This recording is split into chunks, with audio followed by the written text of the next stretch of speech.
Pour Jean-Luc Bichon, nous sommes à Lalinde. Et qu'est-ce qu'on fait à Lalinde, au lieu-dit La Guilloux, dans le cadre des Rives de l'Art? Jean-Luc Bichon nous a installé quelque chose dont il va nous parler. Donc bonjour. Bonjour, donc la pièce s'appelle Corridor et l'idée c'était d'installer un passage aérien qui fasse directement écho au bief qui traverse le moulin qu'on voit ici en contrebas.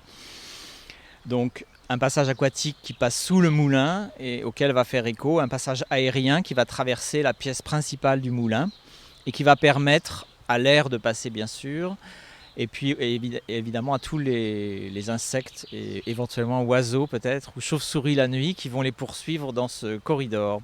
Donc les deux fenêtres en vis-à-vis restent ouvertes bien sûr pendant tout l'été et vont être l'objet de traversées intempestives et j'espère nombreuses d'animaux ailés.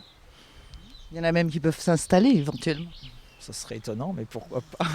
Ah oui, parce que vous êtes une spécialiste de la faune comme ça, ou des insectes, et vous savez que personne ne va venir s'installer, pourtant c'est un peu sombre, ça m'a l'air pas mal.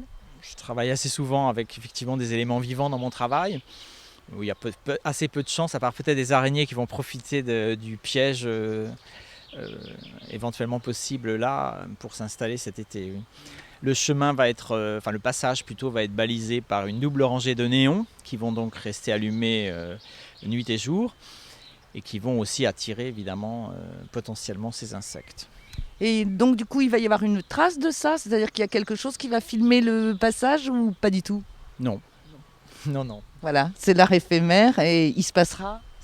Il se passe peut-être pas grand-chose ou alors beaucoup dans l'imagination. C'est le dispositif qui va, je pense, créer les images. Peut-être qu'on entreapercevra un papillon ou un moustique, mais je pense que c'est surtout l'imagination qui va créer ces images. On peut le visiter de nuit aussi, parce que du coup... Oui. Le dispositif est fait pour fonctionner jusqu'à 10 heures, donc jusqu'à 10 heures c'est allumé. Et donc là, peut-être d'ailleurs que ça sera plus visible et peut-être plus intéressant, plus attractif, disons, la nuit. Alors comment vous avez choisi le moulin de la Guilloux? Vous avez visité plusieurs lieux ici? Non, on m'a proposé le moulin en pensant à mon travail, à des travaux précédents et on s'est douté que ça allait me convenir.